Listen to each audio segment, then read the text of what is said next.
Media మిత్రులకు మరియు నా తోటి కాంగ్రెస్ పార్టీ నాయకులకు పేరు పేరున నమస్కారాలు. ఇదే లక్ష్మణ్ బాబు గారు బీఆర్ఎస్ జిల్లా అధ్యక్షుడు సీతక్క గారిని విమర్శించే అర్హత అసలు లేదని చెప్తా ఉన్నాం.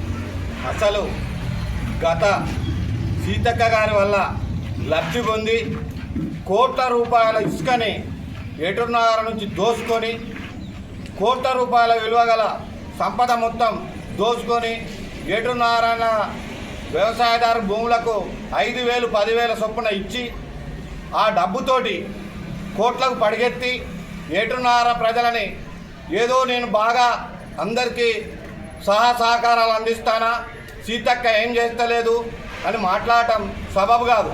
నువ్వు చేసే సహకారాలు అందరికీ తెలుసు. నువ్వు చేసే సహకారాలు అందరికీ తెలుసు. ఇంతవరకు ఈ ఏటున్నగరం కాంగ్రెస్ హయాంలోనే బ్రిడ్జ్ కానీ 163 హైవే కానీ ఇవాళ సెంటర్ లైటింగ్ కానీ మొత్తం రావడానికి కాంగ్రెస్ పార్టీ సీతక్క ఆధ్వర్యంలో ఇదంతా జరిగింది. ముఖ్యంగా చెప్పేది ఏంటంటే వారానికో 15 రోజులకో ఇంటికి ఎప్పుడన్నా అల్లుడు పిలుస్తూ వచ్చినట్టు వస్తాను, వచ్చి 10-20 మందిని పిలుచుకొని వాళ్ళ కొన్ని భోజనాలు పెట్టించి వాళ్ళందరినీ మబ్బుకు చేసుకొని ఇట్లా చేసుడు కాదు. ఈ ఎటునారాల ఉండి మేము ఇప్పుడు సభకు ఛాలెంజ్ చేసి చెప్తాను, ప్రతి ఒక్కరికి ఆదుకొని ఎటునారం డెవలప్మెంట్ కొరకు చేయాలి. నీ దగ్గర సత్యవతి రాథోడ్ మంత్రి ఉండే, నీ అన్న ఎర్రబెల్లి దయాకర్ రావు ఉండే, నీ ఇంటికి వచ్చి భోజనం చేసిపోయింది. కానీ ఏటునారం తట్టని మట్టి పోయలే, తట్టని మట్టి కూడా పోయలే. అప్పుడు గతంలో జిల్లా పరిషత్ చైర్మన్ని ఈడ గెలిపిస్తే ఆయన తీసుకొచ్చి మొత్తం 100 కోట్ల డెవలప్ చేస్తానన్నావు. 1 కోటి కూడా డెవలప్ చేయలేదని ఈ సభాముఖంగా ఛాలెంజ్ చేసి చెప్తాను. 1 కోటి కూడా డెవలప్ చేయాలి. నిన్ను తీసుకుపోయి పక్కకు పెట్టిండు.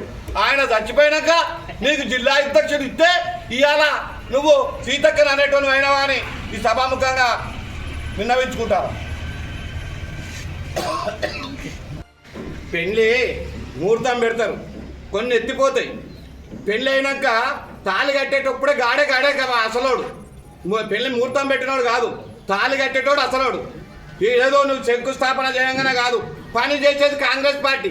నువ్వు ఏం శంకుస్థాపన చేసినావు? నువ్వు ఇంతవరకు 10 సంవత్సరాలు అవుతుంది. బస్ డిపో అప్పుడు నీ హయాంలో ఎందుకు చేయలే? ఇవాళ కోట్ల రూపాయలతోటి పొన్నం ప్రభాకర్ని తీసుకొచ్చి మంత్రి గారు ఇవాళ మొత్తం చేసింది. రేపు ఈ తరుణంలో ఈ ఎండలనే మేము దాన్ని ఓపెనింగ్ చేస్తాం తప్పకుండా. లైట్లది కూడా ఇంకా రాన కూడా రోడ్డు కూడా ఎక్కడ లేకుండా 400 కోట్లతోటి మన 4 లైన్ వచ్చింది. అది ఎరికైనా ఏం తెలియదు మాట్లాడుతుంటారు. ఇప్పుడు 4 లైన్కు మొత్తం ఎస్సీల కాంచి వచ్చి ఆ పని గురించి చూస్తాను. అది కూడా మీ అందరు మీడియా మిత్రులకు తెలుసు. ఇది ఆ మీడియా మిత్రులకు కూడా ఎట్లా తెలిసిందంటే ఏటున్నరంలో హనుమాన్ విగ్రహం కాడ దాన్ని గురించి వచ్చిండు ఎస్సీ వాళ్ళు. ఇంకా అప్పుడు ఆ వతుకు దానికి కూడా మమ్మల్నే బతిలాడతారు. కాంగ్రెస్ పార్టీ వాళ్ళు ఉంటేనే అన్నీ జరుగుతాయి. ఆ 4,000 కోట్లతోటి అయ్యే పనిని కూడా 4 లైన్ కూడా సీతక్క గారి తోటే ఆ పని కూడా శంకుస్థాపన కూడా చేయిస్తామని సభాముఖంగా తెలియజేస్తాం.